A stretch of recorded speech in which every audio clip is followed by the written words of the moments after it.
podcast time, everybody.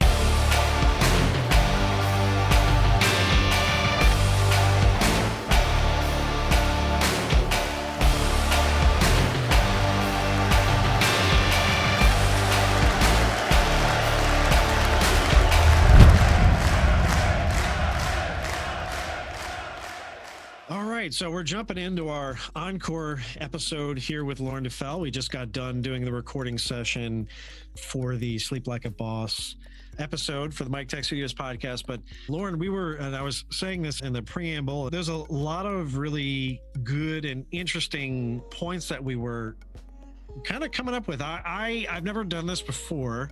And again, when I had approached you for this episode idea originally, it was difficult trying to find a way that listeners that were going to be listening to this, it would make sense to them. Because, you know, you see SEO, marketing, this, that, and it's like sleep coach. I'm not sure, but you might be better at your job if you sleep. It's a novel concept. I know, right? But, and I felt really bad because we jumped right into the episode, but I never really did ask you, like during the episode, jumping back to it, just your experience as a sleep coach. I know we got into this with the preamble, but why did you focus on consulting for healthy sleep versus anything else that you could have done that maybe could have made you more money, or what happened there? Yeah, well, I see that the money-making ability of anything, it's just a reflection of the value you can put out there. And since I've started doing this and now I get to do it as an entrepreneur, there are lots of creative things I can do with it. So I started it because if you say that I had two lives already, so one was in the business of managing events and managing hotels. And I had a BlackBerry, had a normal cell phone, I had my personal computer, I also had a computer and a laptop for work. So I'm like surrounded with all these little devices all the time going off. And I was stressed, and yeah, we had a lot of work to do. And sometimes it felt like we didn't have the help that we needed, but we also worked in a basement office. I'm Canadian, so I would go to work pretty much in the dark. And if it was wintertime or early spring or late fall, I'd also come home in the dark. And I didn't have windows, so I didn't get any sunlight for a long time. And if the weekend didn't have especially nice weather, maybe I'd go almost 2 weeks without seeing the sun. Wow. And so this lifestyle also included lots of partying and lots of alcohol, plus I was in my 20s. I will say I did love the alcohol in my 20s, and that was part of, I was like a rock star. And now you're paying for it. Totally. Yeah. Yeah. Now I'm born again, health, complete nerd. Yeah. Anyway, that life was super fun. And as much as I resent a little bit the adults in my life when I was younger saying, oh, you're young, you can take it, have drinks, you're resilient, young, you can take it. And I was like, yeah, who cares? I'll go party and nothing will happen to me because I'm young. And I'll tell you, something happened. I got pretty mentally ill in my mid-20s. Oh boy. And I developed insomnia. And those two things feed into each other. When you don't sleep, you essentially develop mental illness because you develop less emotional control, you develop more negative thoughts, you develop lower self-esteem, all of these things. And it's the same as like a hangover. If you get drunk, then the next day, or maybe even for a few days, you feel like, oh, I said that stupid thing. Oh, I didn't look good. You have all these negative thoughts about yourself when you're hungover. But you have this similar process that happens when you're sleep deprived. So I see that some people get told they have a mental illness when I'm not saying that they don't, but that it's maybe largely affected by their sleep, and having someone to support them in their sleep or having more education about sleep throughout our lives could really help in those situations in life. So then I didn't know what to do with myself. I had this job that was a good job for someone in their 20s. I felt successful in that way, but honestly, I was miserable. I would cry before I went to work. I would have a night of insomnia all the time where I wouldn't sleep all night. And then I would get on the bus to go to work and I'd fall asleep on the bus and I'd be like, come on. Yep. Yeah. So I got to the point where my emotional control was so bad and my memory was so bad that I started listening to my soul, maybe for the first time ever. And it was just saying, quit your job, it was springtime at that moment, quit your job, spend the whole summer outside without shoes, no suit jackets, no high heels, no cell phones, no computers, just outside, no shoes. I'm like, this sounds ridiculous, but okay. I didn't know what else to do. I'd been to my doctor. She'd give me sleeping pills. I don't recall if I'd been to a naturopath yet at that time in my journey, but eventually, yes. And I'd been seeing a Chinese medicine practitioner. Anyway, all I knew was outside, no shoes. So I quit my job. I went traveling for 3 or 4 months. And then I come back to reality and I don't know what to do with myself. I can't go back to my old job. I didn't even want to go in the building. Like I went in one day to say hi to my friends and I had almost a panic attack. And I had to talk myself through it. I'm like, dude, you're just saying hi to your friends. Relax. But going in the building, my body freaked out. Do not want to be here. Do not go in here. Yeah. So then I did a 180 with my life. I went back to school for nutrition and I did a yoga teacher training. And on my journey, I had this experience with this healer who did physical and energetic healing. At the time, I didn't even fully believe in that. And even now, some of it, I'm like, I don't know.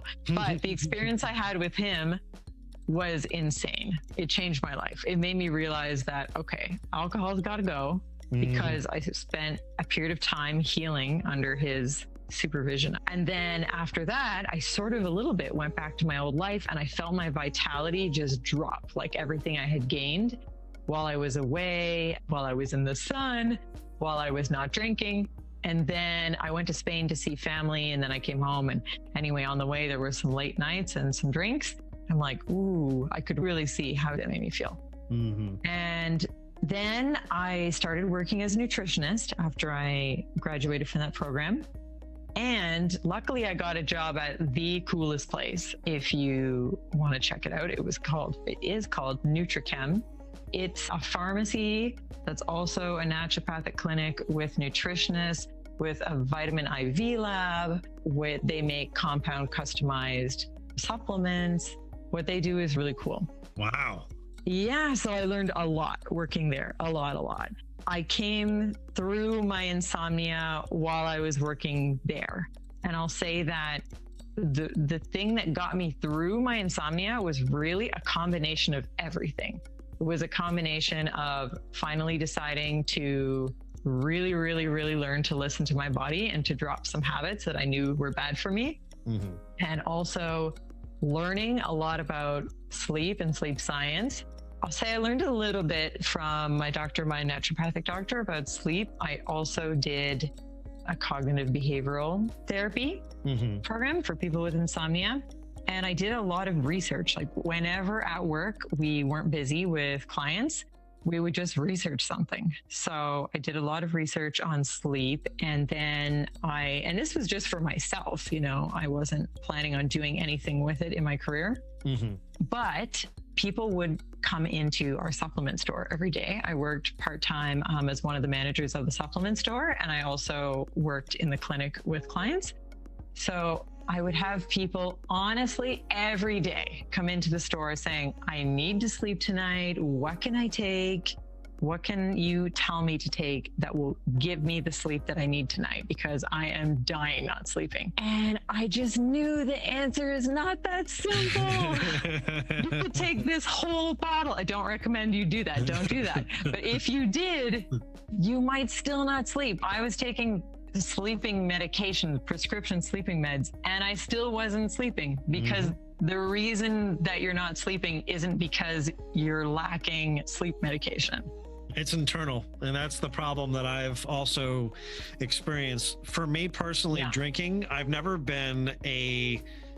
fancied the flavor of alcohol. I remember very lucky. Yeah.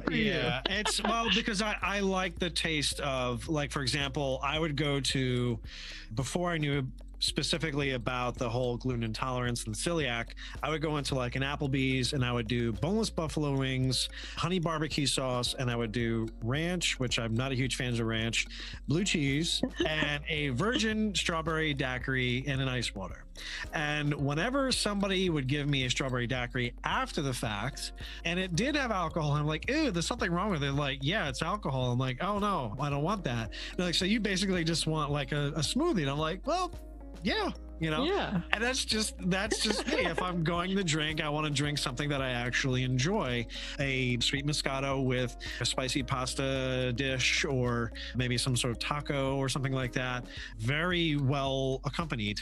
It's not something that I do all the time, but if I'm going to be cheap about it, I will do a hard cider. But I do know that there were times where we were talking about it in the podcast session where I physically got up at 1 o'clock in the morning.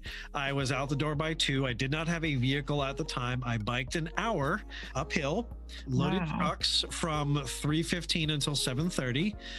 Both ways in the snow. Well, yes. No, it was literally that, like literally that story. So I had at that time, I lightly covered this in another podcast episode, but in short, I had gotten there's no real nice way of doing this story, but in short, I was dating somebody. We moved to an apartment. They were having cold feet. They were also finding entertainment with other men, let's just say. So it was easier for them to just kind of Jane Doe letter me about a month and a half into moving. And I had no choice. I had to pay for where I was, and I had no vehicle. And I think I was working part-time at one retail store originally. So that's the thing about retail. They'll say, hey, give us open availability and we'll give you all these hours. You go, here you go. And they go, 16 hours. 12 hours, 6 hours. It's like 6 hours. How do you get 6 hours? That's not even a full lunch. And so I had to figure out how to pay for all this stuff very, very quickly. And I basically put applications in everywhere. Wow. But I had one of 5 jobs. I worked a clothing store. I loaded trucks. I did another shipping store. I was at a self-storage facility. I worked fast food. Didn't flip burgers. I actually told them I only want to work the register. I worked that register so fast that they told me to slow down because they could not complete the orders that quickly in the back, which is very much a pat in the back for me. But You're too fast for fast food, Mike. Yes. Michael. But when I would load trucks, so we were talking earlier on about Thursday being my sleep day. So I would bike no less than 2.5 hours a day. I physically was exhausted enough where I could not, like, there's a difference between your body being exhausted and you being, I had a really good, I'm looking forward to really good sleep. And the thing was, so I would load trucks. I would be wet for the majority of the day. I know that sounds gross or some sort of sexual connotation, but there isn't. It's just sweaty. Like, you showered, you're not dry enough. You bike it up an hour, you're in sweat, you're loading trucks, you're still sweaty. You bike out. I slept on a bench for like a half an hour or 45 minutes before one of my shifts started. I had 1 or 2 people come up to try to give me money. I'm like, I'm not homeless. I'm just tired and I'm waiting for my next shift. But at that time, there were times in my life that I have been homeless. So that obviously has affected sleep as well. But you would work fast food. I would fall asleep standing up. So I was working in fast food. I'm standing at the register and I'm like leaning against the counter, trying to pretend that I'm like just looking, or I would go in the bathroom to just close my eyes. And it wasn't because I was lazy. I was just physically exhausted. And you were still too fast for fast food. Yeah, well, that's the thing. So we talk sleeping standing up. There you go. Well, because I take my jobs very seriously. So anybody that does know me, I'm very passionate about what it is that I do. That could be good, and that could be bad. So even though you're too tired, there are certain, to operate one of those things, it's not difficult. It's already locked in the back. There's a certain level of customer service that you have to kind of employ to do this. But I would get done 6 o'clock at night. I would bike back. It'd be another hour. I lived in a historic, AKA slumlord owned property, 3rd floor. walk up, no elevator or anything like that. And the landing was so tight because it's like an attic nook apartment between the landing and the flight of stairs that I didn't want the guy, because he was very questionable. He would just, people would know when you're home, they see your bike. So I'd actually have to pick the bike up, carry it up the final run of the stairs, in the door, and leave it in the hallway so that people would not, because I hate that. I hate people walk by, oh yeah, Michael's there. Okay, can you come help me for that? And meanwhile, Or I'm like, I'm dying inside.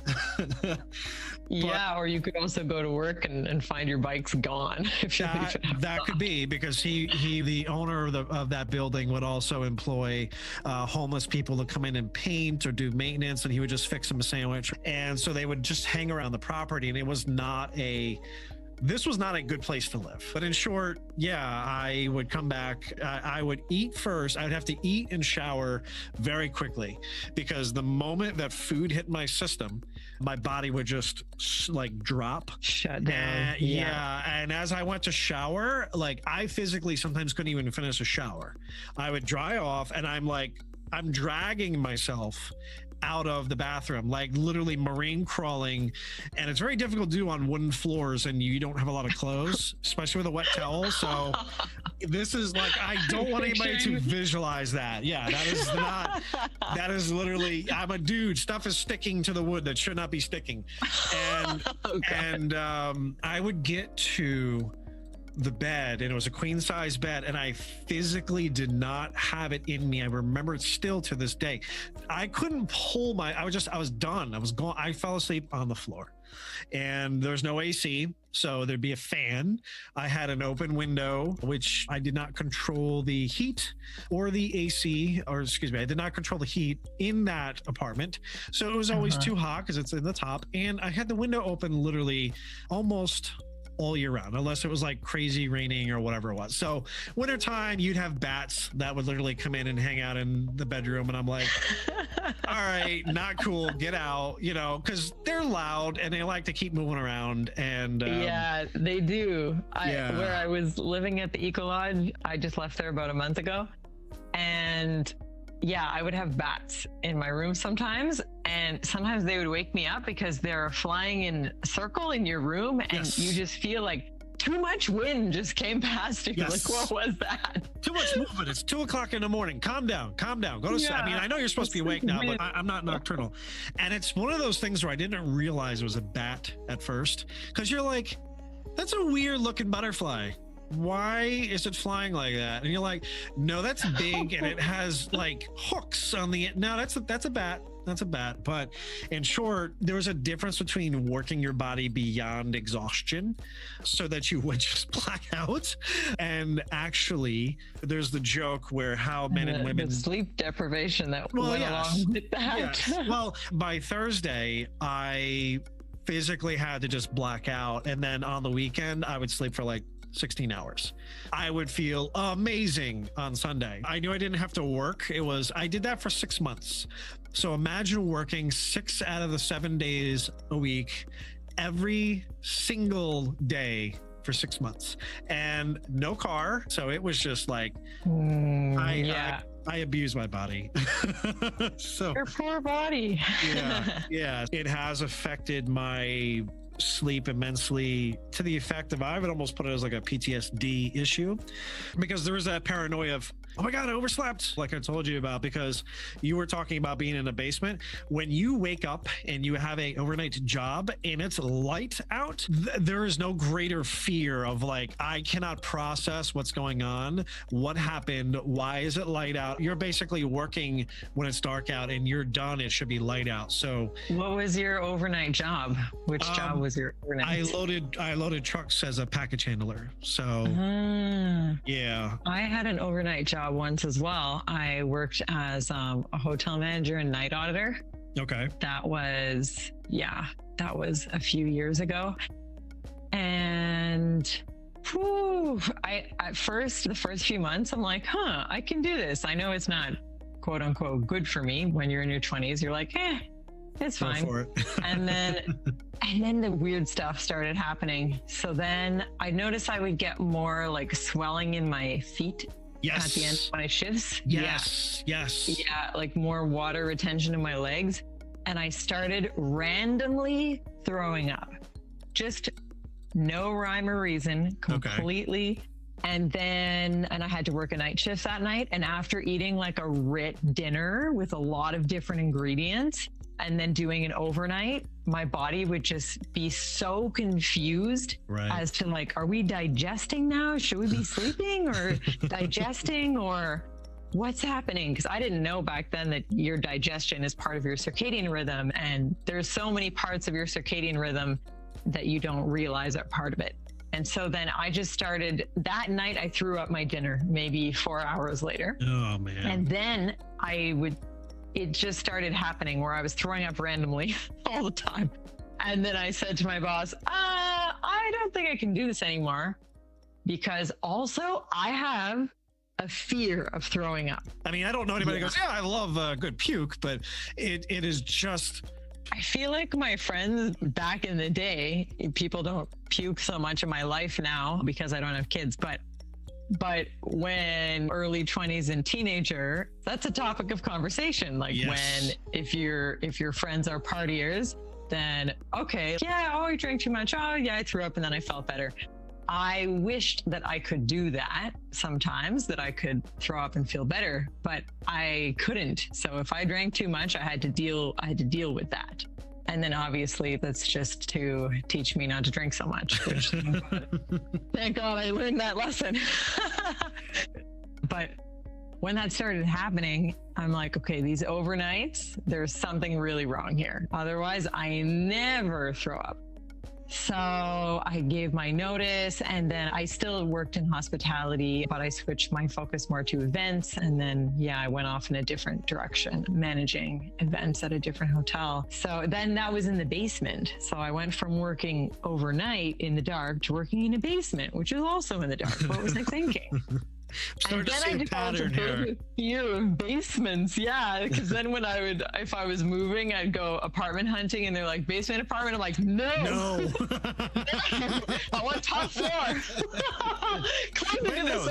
Windows, all glass. I want no curtains, no concrete. It's all glass, or go home. I don't want it. Yeah, exactly. Yeah, that was it. I think Lauren's a vampire, everybody. I was, but it's not a good life, so I'm out of it now. I was in a long-term relationship when I was going through insomnia, and it was sometimes very difficult. Our house was pretty nice, but there was no space between us that was large enough where he could do things that made any amount of noise while I was trying to sleep. Oh boy. So that puts a lot of... that's didn't create a super healthy environment for certain aspects of our relationship. So are you one of those people that needs to have everything blocked out and like super quiet in order for you to sleep? Yeah. Oh boy. Yeah. Okay. I'd say now I am a little less sensitive to noise, just because my sleep is less sensitive, and I have less anxiety about it. Okay. Than before. When you're really anxious about your sleep and you're not sleeping very, reliably, and then there's noises, the thought that I would have, and that I see my clients have as well, is this noise going to keep me awake? And that thought in itself will keep you awake, that thought, because you've created a little bit of cortisol with that thought. Anyway, that's another whole discussion with our thoughts and our sleep. I was thinking about that. I'm like, oh no, because that has been a problem with me. My body was like sonar. My ears, I will listen. If you put on a TV show that I have not seen, damn you, because I'm going to watch it now. Or if it's a movie that I have not seen, damn you twice. Because that's a part of personality that goes with insomnia, is the needing to know. So I would have the same thing. My friends would put on a movie and we'd be hanging out, and they would fall asleep during the movie. I can't fall asleep during the movie. I need to see what happens.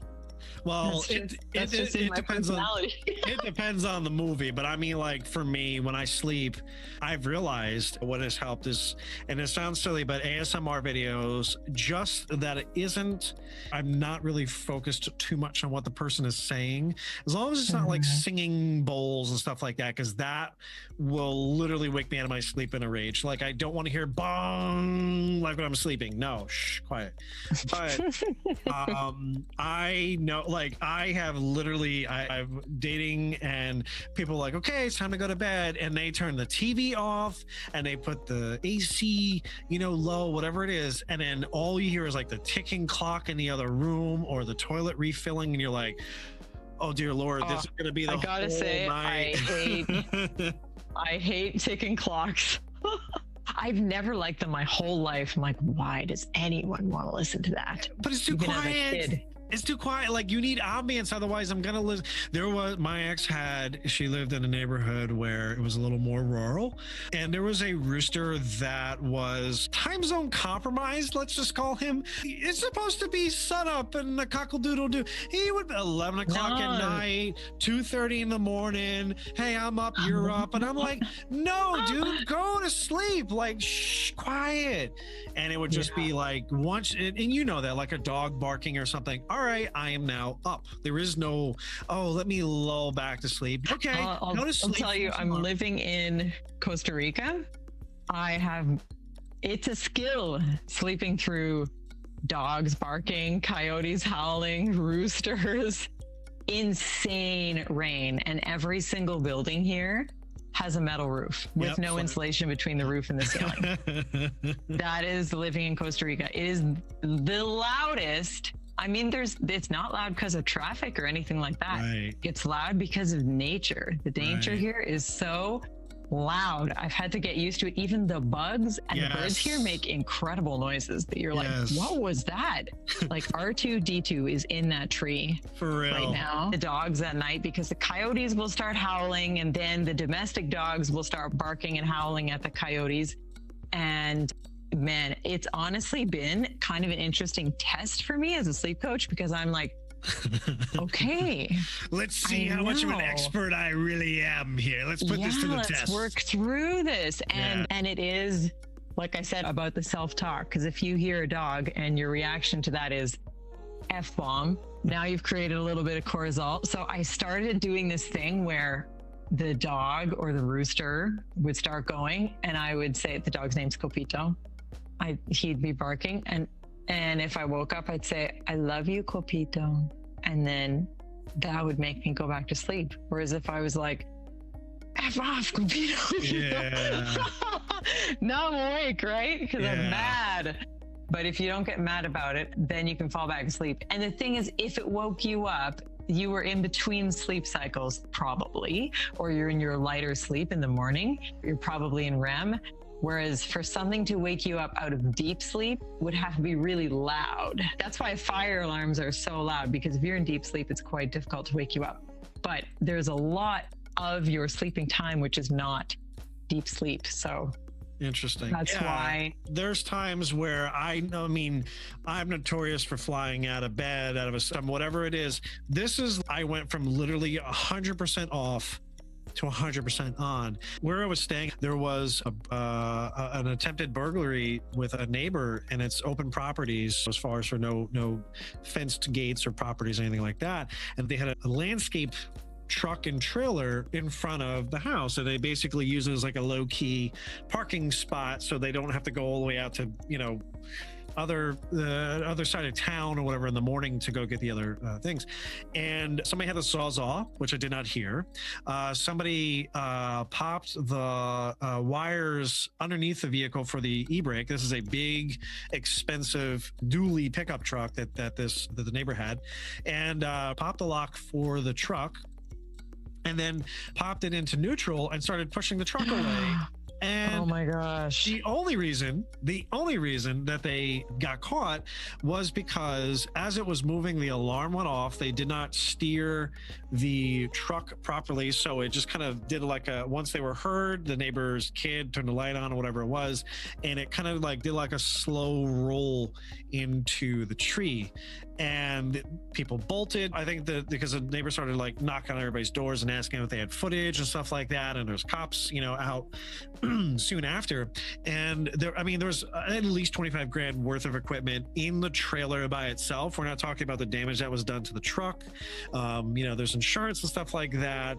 I heard none of this, Lauren. And I was sleeping on a couch, literally on the property right in front of it. I heard nothing. And I went, okay, this for me is a bit of a problem because normally I would hear these things.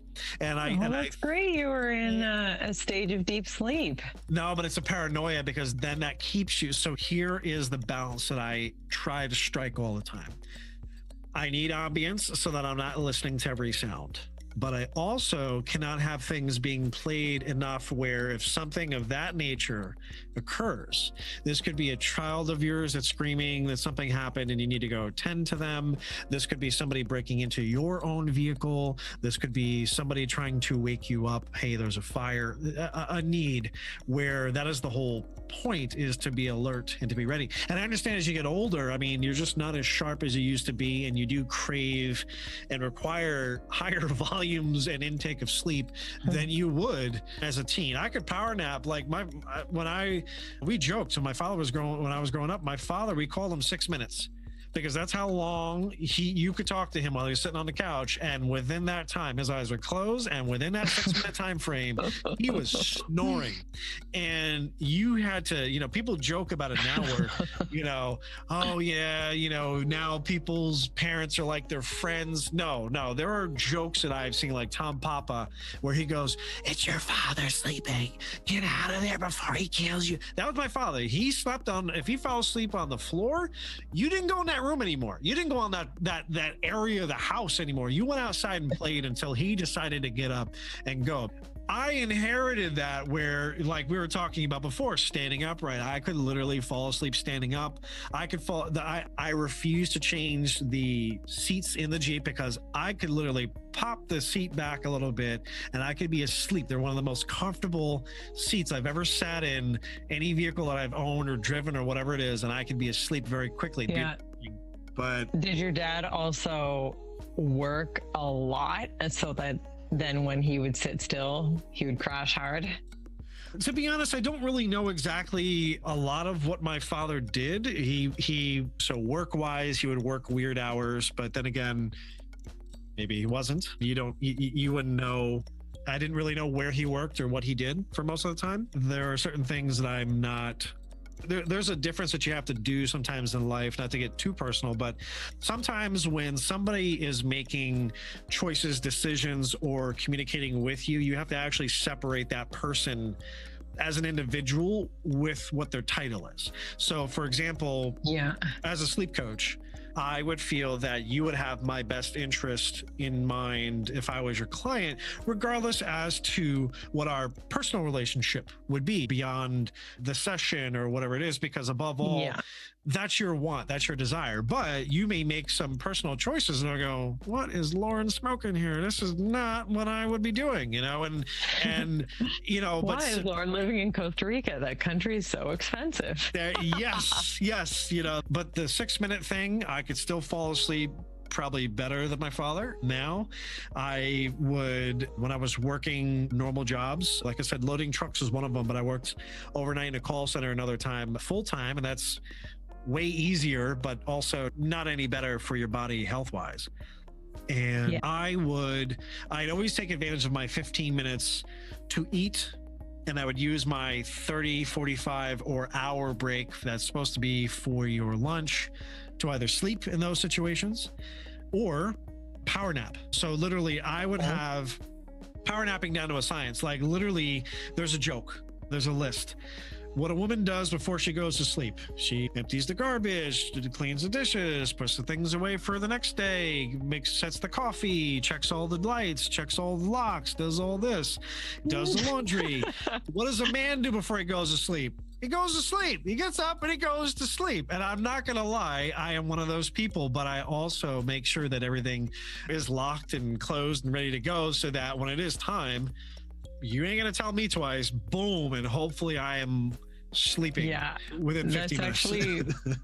That's actually one thing I talk about with some of my clients. They leave a lot of the things that they need to do to later in the evening, and then it makes going to sleep feel like a chore because now I got to do all these things before I go to sleep, whereas if all those things are already done, going to sleep is easy.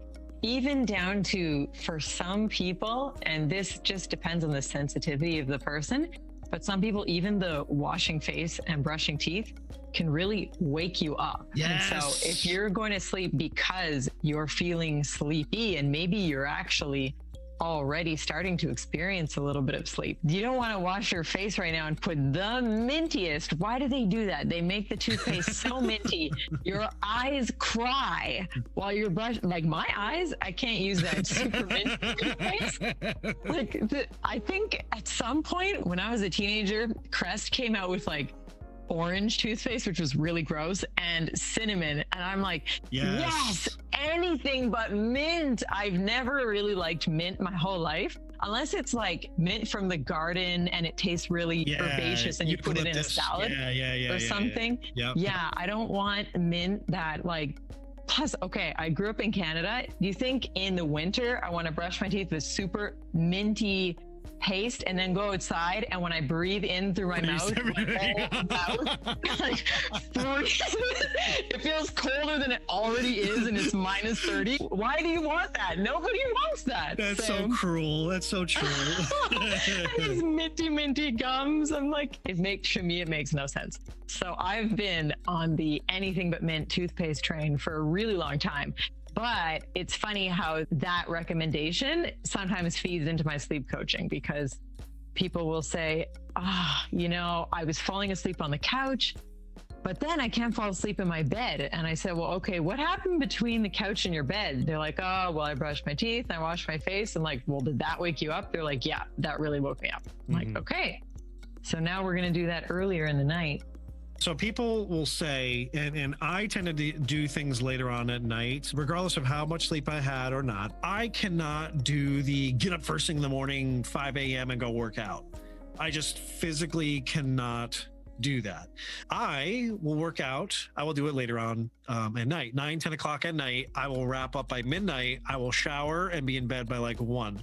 And between 1:30ish or whatever it is, because your body is like psyched up. Yeah, you just got done working out. I know that, but your temperature is high and your heart rate's going to be higher. Yeah.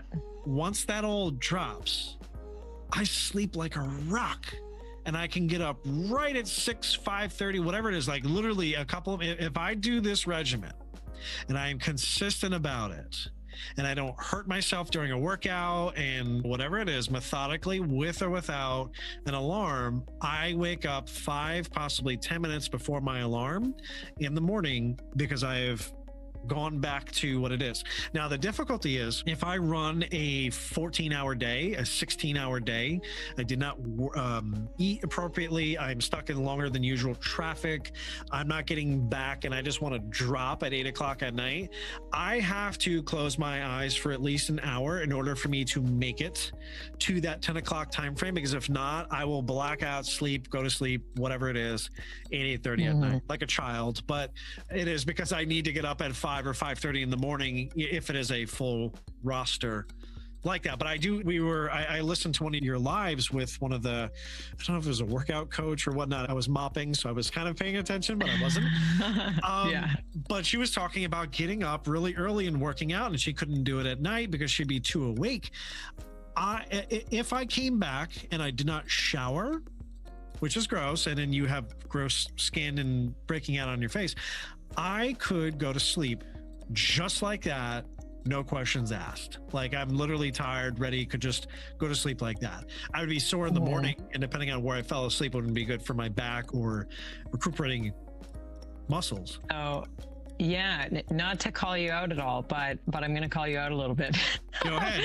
In that when we can, especially as adults, when we can fall asleep on the drop of a dime, it's probably because we are exhausted, chronically exhausted, and maybe chronically sleep deprived to some degree. It's not saying that you don't feel energetic during the day, but that there is a strong signal coming from your brain and body to sleep because you really need it. And you don't only need sleep for your energy, you also need sleep for long-term health. And I actually wanted to touch on this a little bit in the podcast, but it just didn't get there and I sort of forgot about it. But that we, in our careers, the point of working, and the point is to make money, to save money so that when we're older, we don't have to work, because we know that when we're older, working will be more difficult. So it's like the point of working when we're younger and healthier is to give ourselves what we need for when we're older. But for me, there's also a savings of vitality, because if you really want to enjoy your retirement, you want to get there with the best health possible. Or that's my thought about myself, is that I'm going to work, I'm going to save money, and I'm also going to save my vitality and my health so that hopefully I will get the opportunity to enjoy my retirement. And when I look at health from that perspective, that's where sleep is really important when we're looking at long-term health. Yeah, you could say it also affects you in the short term. Like if you have one night of very little sleep, you definitely feel differently the next day. You're not as sharp, your memory's not as good, but you can recover from that. You get your better sleep over the next few days and then you feel great. But over the long term of not getting as much light sleep, because that's what happens when we get less sleep, we get the portion of our sleep that includes mostly deep sleep and smaller amounts of light sleep. And we have this thought that deep sleep is more restorative and more important than light sleep, but it's not. So when we look at avoiding the major health problems that we all fear in our lives, or the major health problems that people deal with, Alzheimer's, diabetes, and heart health problems, cardiovascular health problems, those are all, your chance of getting any of those are increased dramatically by not sleeping well over time. So that's where I almost don't like talking about that stuff, because I don't like scaring people, but I do want to emphasize the importance of prioritizing sleep, because yeah, you might feel okay with 5-6 hours of sleep, multiple nights. I feel like most people do not operate optimally on that much sleep. And for the average adult, they won't even feel like their best selves with that amount of sleep. There is maybe 1% of the population that will feel quite good with that amount of sleep over a period of time. And maybe that 1% of the population also doesn't suffer as much in their health with that amount of sleep. But for most adults, you need between 7 and 8.5 hours of sleep to really get the rejuvenation each night that sets you up for that. Right. Yeah. All we can do is our best, who knows what happens in the future, but I can definitely attest to saying that the lack of sleep, I know growing up, I had a lot of teachers and people around me like, hey man, you're going to burn yourself out, because I was working. We touched on having 5 or 6 jobs. Yeah, it did affect my ability to sleep properly. I have noticed my body's cravings where I have to sleep more. If I train my body, like we were talking about earlier, a couple of micro naps, and you can do that, I can make it until maybe Wednesday or Thursday, but I really need to do a real legit reboot and sleep for like a 4-hour clip and then get up and power through and do the rest of whatever it is. And I find myself doing that. Like I will sleep for 2 hours, I'll get up, I'll work for another 4 hours, I'll go back to sleep for another 3 or 4 hours, I'll get up, I'll power through the day, I'll do a couple of other micro naps if I'm able to, depending on the contract or job that I'm in. If I'm freelancing or I'm working on something for myself or a smaller project, then that's different. You can eat and sleep as you need to. But I've also realized I feel a lot better doing that. I have done those types. And the light and the noise and everything from the daytime affects your hormones. So our whole circadian rhythm is tied to the sun wherever we live. We can do some biohacks or whatever. You can set yourself up for sleeping at different times. But long term, it's not really as deep or as restorative or as good quality of sleep as if you really sleep with the sun. Yeah, not at all. With the sun being down. It's a rhythm. You have to be sort of in balance with all aspects, all temples of your body, emotionally, spiritually, physically, mentally. And if one of them are off, if I'm hungry and we're trying to have a conversation, it's probably not going to go too well because something is very clearly out of balance for my being. Apparently the cost of adrenaline is your memories, but yeah, it's super important. And that's why I thought this would be a good conversation to have with you as far as for healthy sleeping for Looney Tunes like myself that push themselves maybe a little bit too hard, and for other people that may want to just see a little bit more as to what you're about and utilize your services, check you out, and hopefully have a little more insight as to who you are personally, but also what you offer as a sleep coach. I'm pretty sure everybody could use a little bit extra sleep and just a little bit less anxiety, a little bit more trust in the future. And so that's why I figured this would make sense. We went a little bit longer on the Encore episode than I expected, but I appreciate your time here. Again, Coaching for Insomniacs on Instagram. Our website is coachingforinsomniacs.com. All over the place, Facebook, hopefully some more YouTube content. I'm excited to see some more of her stuff. I'm probably going to social media stalk her a little bit more as well. And I hope you do too. So You're welcome to. Thanks again, Lauren. Thank you so much, Michael.